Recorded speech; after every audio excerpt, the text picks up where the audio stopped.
Leadership is not just one quality, but rather a blend of many qualities. And while no one individual possesses all of the talents that are needed for leadership, each man can develop a combination that can make him a leader. Contrary to the opinion of many, leaders are not born, they are made.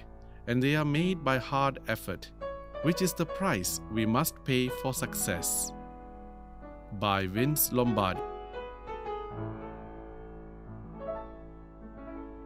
Welcome to the podcast series on Yang Berbahagia, Tan Sri Muhammad Khairul Adib bin Abdul Rahman, the Director General of Public Service.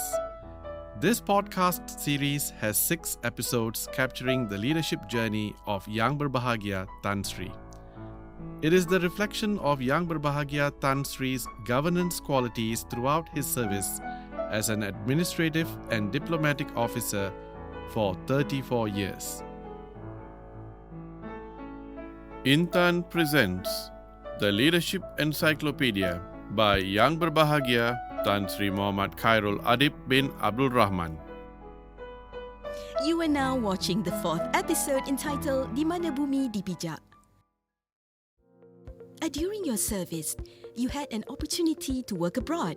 How would you describe your roles and responsibilities at Pejabat Penasihat dan Pendidikan in Tokyo? Let me go back a bit to the selection of candidates to serve our offices abroad. So at the point of time, JPA established 5 new overseas offices. And so the Director General of JPA then decided to appoint the candidacy to officers within the service. So I was among one of those being called for interview, and I had a background studying in Japan. When I was doing my masters in Japan, it just so happened that I was also acting as the penghulu or the leader of the Malaysian student in Saitama University. So that gave me the extra strength and also merits to be chosen. So there were quite a number of candidates, and I was chosen to represent JPA in Tokyo, Japan. So I left Japan in 2004, and I was there for about almost 2 years. In Japan, I was in charge of the JPA scholars in throughout Japan, numbering about slightly above 1,000, and we also have a number of private students. Japan doesn't have MSD.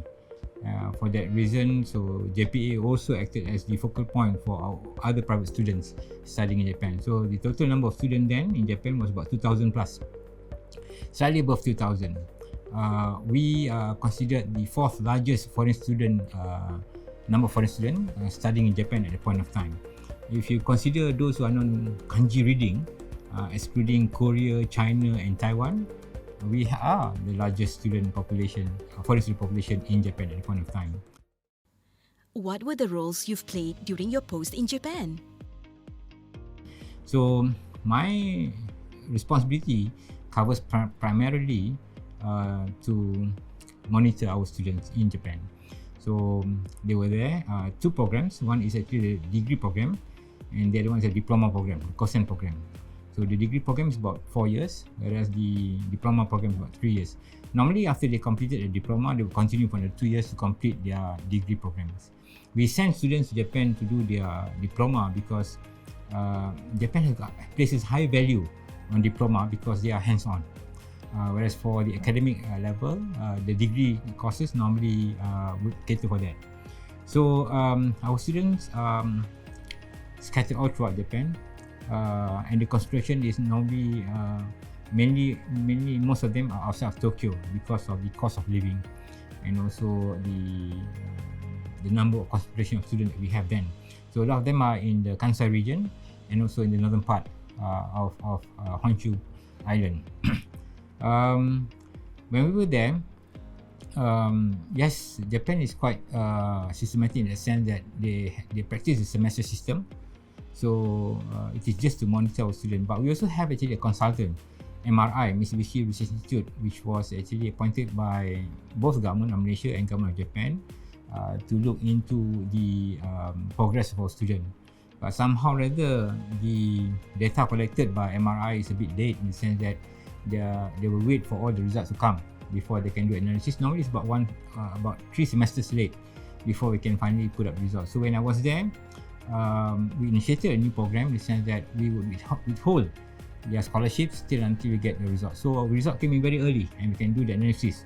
So much so that even our data was chosen by MRI to see how we can manage the Rookies Policy students better. So in Japan, it's quite easy for us in the sense that normally they target about 20 credit hours per semester. So if they are able to attain 15 credit hours, automatically they will have to repeat 1 year. So when I first came to Japan, the number of students who have to repeat was about 70%. So we wanted to reduce the number of people who repeat their academic years because it costs a lot to study in Japan. So for that reason, for every semester, we will monitor closely their credit hours so that they are on track to graduate on time. One way of looking at it is to monitor their TAI, the credit hours. So if they were to achieve less than 15 credit hours, so automatically they will have to repeat that semester again. So it's quite a tough challenge in the sense that some have got difficulties in not say mastering language, but in adapting studies abroad. So they are good students. They come from good schools. They got good results. We put them into foundation courses in Malaysia, and they took the entrance exam, equivalent to all the Japanese students. But once you are in Japan, you are set entirely on your own. So this is where some of the students sometimes they fall behind because of the externalities that is beyond them. So this is the role of our officers in Japan to make sure that they are aware and they are also being coached and guided throughout their studies in Japan. What we did differently in Japan was that we introduced a traffic light system. This is well before Pemandu's time. So in the first semester, if they achieve anything below 15, we would tag them as amber. And in the subsequent semester, if they register also again another below 15 credit hours, we would tag them as red. So my office would not pay their scholarship till until we receive the result. The reason why we have this amber and red is that for students in Japan, it's very difficult for them to study on their own. Cost is very prohibitively high. So much so that we want them to graduate on time. Because KPPA have a policy that we only allow extension for the most 2 semesters. So if they exceed that 2 semesters, definitely that they are not able to complete their studies. And these students, they come fresh from Form 5. They went straight into our program, Ambang Asuhan Jepun in MU. So during those days, if they fail to get a degree, then they'll be having just their SPM result. So we don't want that to happen to them. So for that reason, that's why we are working very closely so that they are being guided through and they will achieve their potential best. So this is where we monitor them closely. So I think in the first 2 semesters that I monitored after that, we did record improvement in their careers because they know that they have to perform.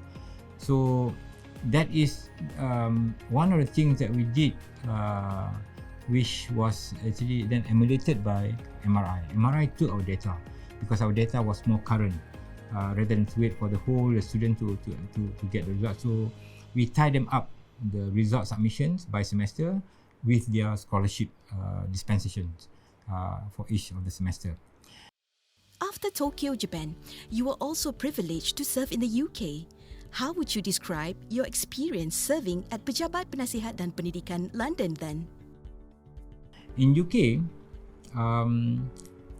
students are a bit different. They have been taught to be a bit more creative, innovative, explore knowledge. Whereas in Japan, they are being trained to follow through their subject. So taking charge of our students, taking care of students in Japan was much easier. Because, for example, if we have a visitor coming and we were hosting a function for them, there's no need for me to inform them of their dress code. They'll come in suit and tie. Even the drivers, the taxi drivers in Japan wear suit and tie. Whereas in UK, sometimes I have to plead with them, please don't wear tattered jeans or t-shirts, because we have the VIP coming. So these are the different because how we train people. And at the point of time, when I was in Japan, when I was in London, I think a majority of our students are taking medicine, medic, and so yes, they are trained to be confident in what they do. So these are different. We had to switch on and switch off some of the things that we did in Japan and try something different in UK. In UK, the challenge was that students are left with their own devices. They have to survive. The university only conducts tutorials and exams, and beyond that, we will have to.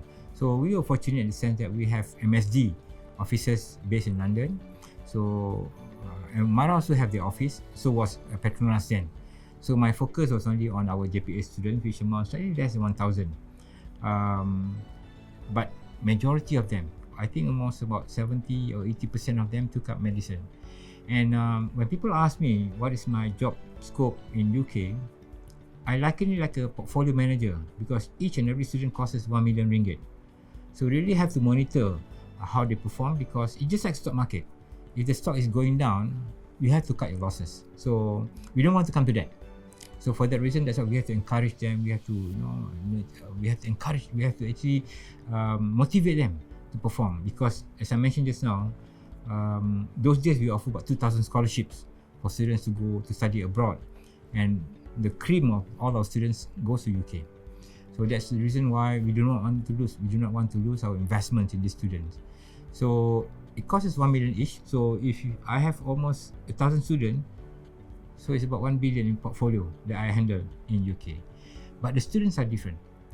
How they were brought up, how they are being tutored in schools are very much different from our students in Japan. How are the students in UK different from the students in Japan?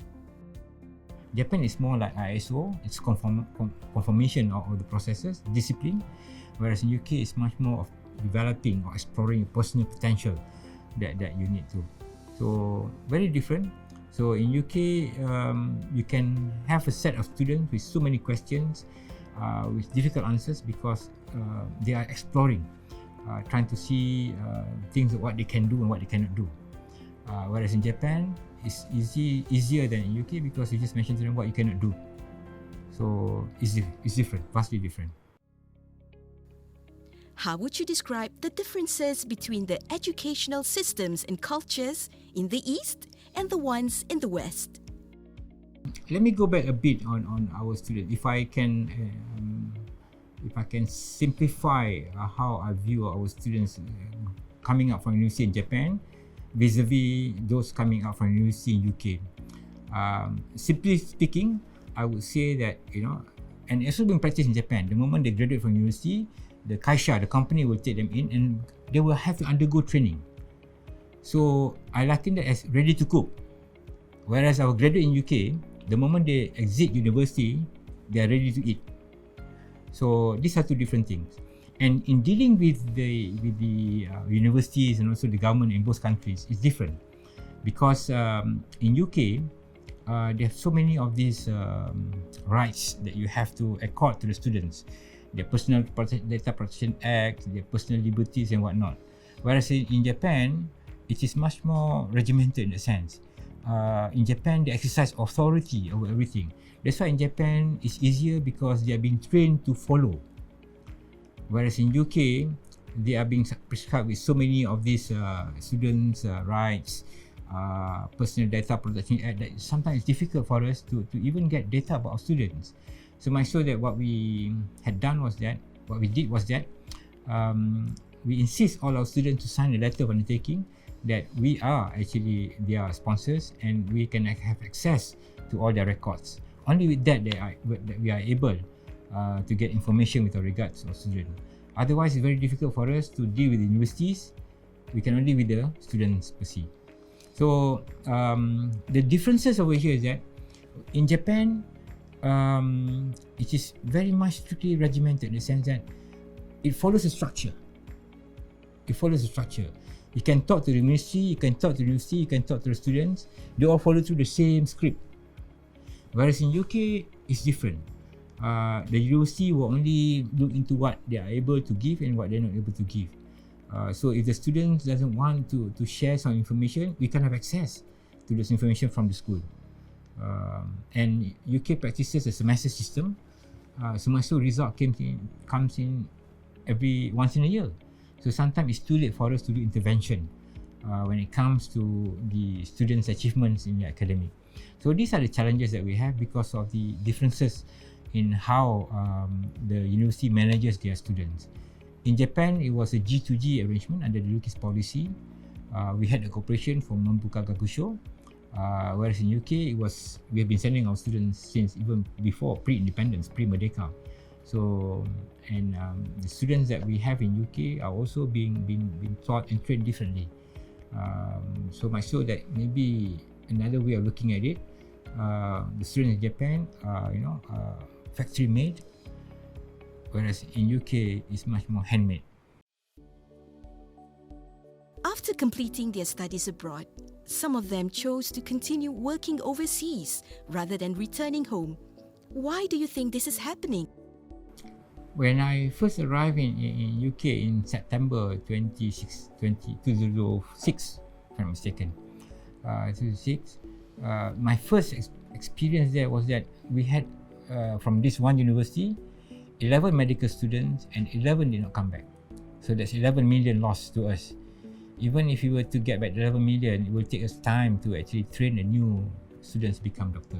So the challenge then was that our students prefer to remain behind and gain some knowledge. While personally it's their own personal ambition, but at the country level we have some challenge over there because there's actually a leakage in our resource. So what did you do to overcome this problem? So the first paper that I did when I was in UK is to seek the government's reconsideration on the penalty. At that point of time, I think penalty is that if you're in breach of the agreement, you only need to pay about 16,000 ringgit. And 16,000 ringgit is what they normally earn in 1 month during their rotations. So what we asked then was that for the students, if they are ever in breach of the contract, they must pay back in full.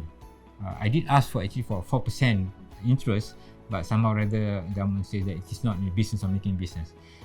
Although the rationale behind the interest that there are inflations. So actually interest is about inflation. So if it takes about 1 million to send a student in the year 2000, if you want to send a student in 2005, it costs you more than 1 million. So that was the reason why. So and the proposal to actually increase the penalty to actual amount was agreed by the government, and from there on, actually we've changed our agreement that our students, if ever they are in breach of the agreement, they must pay the actual amount. So this actually increases our workload. This actually increases our workload in the sense that for every scholarship, for every claims or allowances that we pay, I will have to actually calculate that in ringgit terms. So that if you were with every student have a ledger. Every time that they claim from the office, we will actually pay out the claims and we'll convert that to ringgit. So they have actually a ledger, real-time ledger. So any point of time we know what is our exposure in each every student. Another thing that we did differently in UK was that I was from Japan, and in Japan all payments are made by my office. So our budget was about 100 million plus. When I went to UK, the budget was so small, it's about 3 million. It was only meant for the maintenance of the office. The scholarship of students actually comes from Kuala Lumpur. So we had some challenge in the sense that whenever there is actually miscommunications on the payments of fees and whatnot, students are being barred from entering exam. So we have to use a lot of persuasions, writing letters, guarantee letters to the university that we will undertake to pay, and payment will come from Putrajaya. So what we did differently then was that we volunteered to do everything in UK. So I undertook a pledge that I told my director that I will take care of students the moment they step foot in Heathrow, and we will stop payment the moment they leave Heathrow. We will make sure that they will leave Heathrow back to Kuala Lumpur. And yes, subsequent to that, we see, I was in UK for slightly more than 3 years, we see the number of students refusing to come back home automatically becomes, we were able to overcome some of the problems. So because of the penalty imposed on the students. So but my budget office came, initially it was about 3 million. When I left London, it was also more than 100 million, because every students we will be paying for their scholarships, their claims for doctors who do their practical practical rotations. We pay them about £20 if they are studying outside the stations and whatnot, and they claim for every day that they're out of their university. So, and we also engage with travel agents to buy the ticket back home. We have also had to discuss with UKBA, UK border agencies, that they are not supposed to give visas to these students to study in UK because to work in UK because they are bonded under scholarship. So we managed to. So there are actually a cocktail of effort that we did to ensure that the students, upon completion of their studies, come back to serve the country. What is the biggest takeaway you have learned dealing with this issue and overcoming this challenge? To both, one thing in common here is that you are dealing with young minds. Both in Japan and in UK, these are young minds, young students. They are full of ambitions, very energetic, very idealistic and whatnot. Yeah, sometimes they want to achieve personal achievements, but we also have some constraint in that, in the sense that we have a country to develop. We have a country that needs their services. So for that reason, we give scholarships so as to fill in the gaps that the local universities then could not produce, and these students will come back. So these are the things that probably on hindsight that fulfills what I like best, in the sense that you have to really sit down, you really have to interact with them to understand their needs, but at the same time you must also impart to them that they are a responsibility. We don't have much students abroad. Every year, those days, in the year 2000, we sent about 2,000 students all over the world, and most of them would like to go to UK. So, and we hope that these 2,000 students will come back to serve the country. So there are some arguments about having a Malaysian diaspora, but I think it was just a question of whether we can afford to have a diaspora to serve the world, because we in Malaysia are also in shortage of such expertise. So dealing with young minds, that you have to tell them, you have to share with them the responsibility, the trust that the government, on behalf of the people of Malaysia, and that scholarship comes from all segments of society, large and small, and they expect for these people, when they have already sponsored their studies, to come back and to serve back the country, to return back the favour. While we do not want to curtail their academic achievement, but we have actually, to a certain extent, assist them halfway in achieving their ambition to become engineers, lawyers, doctors, in science, ICT and whatnot. So it's only fair for them. They can pursue their studies still in Malaysia, but what we want for them to do then, at that point of time, we are having a dire shortage of all these graduates in this various field. But of course, now the landscape has changed. We no longer sponsored our medical students to study abroad, so things have changed. So challenges too are changing. We had our fair share of managing trying times those days. Thank you for tuning in to the 4th episode. Don't forget to continue watching the next episode entitled Celebrating Generational Gaps. For the millennials, they are very IT savvy. One value that we should hold on tight to is actually the value of integrity.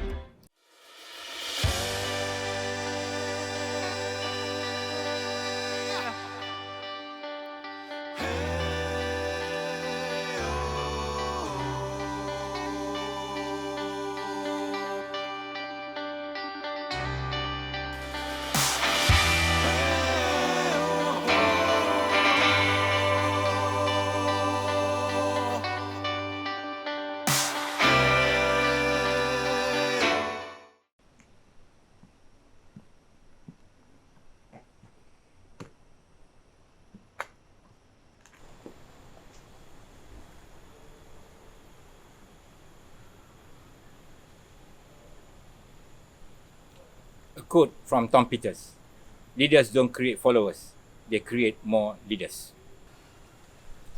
And if I may add, leaders should be able to inspire people. They should be able to move people.